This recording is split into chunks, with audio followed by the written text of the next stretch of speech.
नवचेतना idea video जन्म ते 3 वर्ष मुलांच्या मातांसाठी।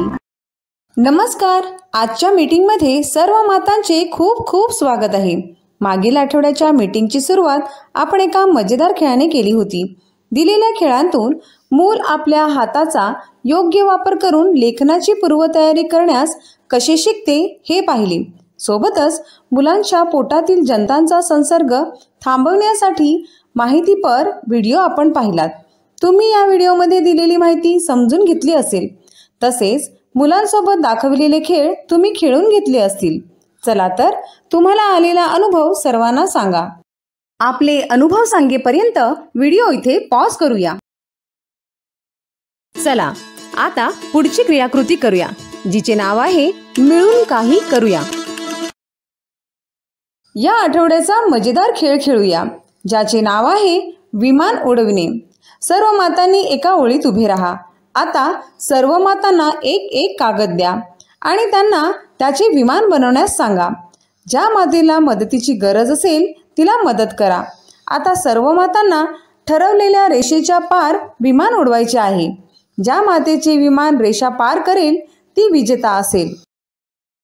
हा गमतीशीर खेळ खेळेपर्यंत व्हिडिओ इथे पॉज करूया। आशा आहे या खेळाचा आनंद सर्व मातांनी घेतला असेल। चला आता पुढची क्रियाकृती करूया, जिचे नाव आहे काही नवीन शिकूया। मुलांची त्वचा मोठ्यांच्या त्वचेपेक्षा जास्त नरम आणि नाजूक असते। हेच कारण आहे की थंडीत मुलांची त्वचा जास्त प्रमाणात कोरडी दिसते। थंडीत मुलांची त्वचा निरोगी ठेवण्यासाठी काही खास गोष्टी लक्षात ठेवणे गरजेचे आहे। चला तर जाणून घेऊया की थंडीत मुलांच्या त्वचेची काळजी कशी घ्यावी। थंड हवेपासून बचाव। थंड हवा ही शुष्क असते आणि त्यामुळे मुलांची त्वचा कोरडी होऊ शकते। प्रयत्न करा की मुलाला बाहेर घेऊन जाताना त्याला पूर्ण कपडे घाला आणि त्याच्या शरीरावर म्हणजेच त्याच्या चेहऱ्याला आणि हातांना क्रीम लावा। नारळाच्या तेलाने मालिश करा।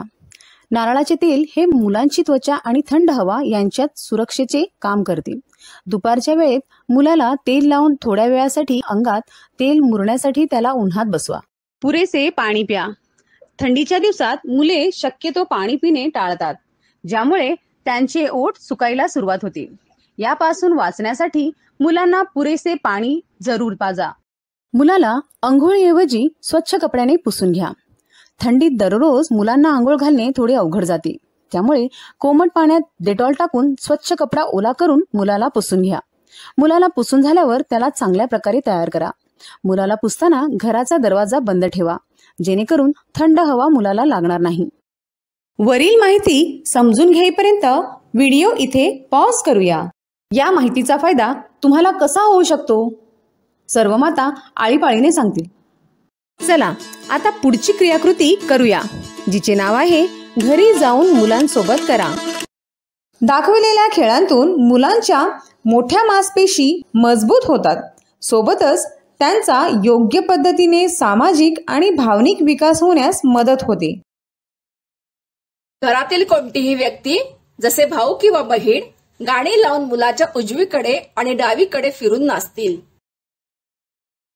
मुलाचं आवडतं गाणं लावून त्याच्या समोर टाळ्या वाजवून नाचा। सोबतच मुलाला टाळ्या वाजवून नाचायला प्रोत्साहित करा। घरातील कोणत्याही व्यक्तीने कमरेला ओढणी बांधून त्याचे एक टोक मुलाला धरून ठेवायला सांगा आणि हळूहळू झुकझुक गाडी चालवत दोघे मिळून नाचा। मुलासोबत घरातील जास्तीत जास्त व्यक्ती गाणी लावून गातील आणि नाचतील। आपल्या मुलांच्या वयोगटानुसार खेळ समजून घेईपर्यंत व्हिडिओ इथे पॉज करूया। आशा आहे तुम्हाला तुमच्या मुलांच्या वयोगटानुसार कोणता खेळ खेळायचा आहे हे समजले असेल। पुढच्या आठवड्याच्या मीटिंग पर्यंत हे खेळ आपल्या मुलांसोबत दररोज काही वेळ काढून अवश्य खेळा। आजच्या क्रियाकृती इथेच संपत आहेत। असेच नवनवीन खेळ व माहिती घेऊन पुढच्या आठवड्यात भेटूया। तोपर्यंत स्वतःची व मुलांची काळजी घ्या। नमस्कार।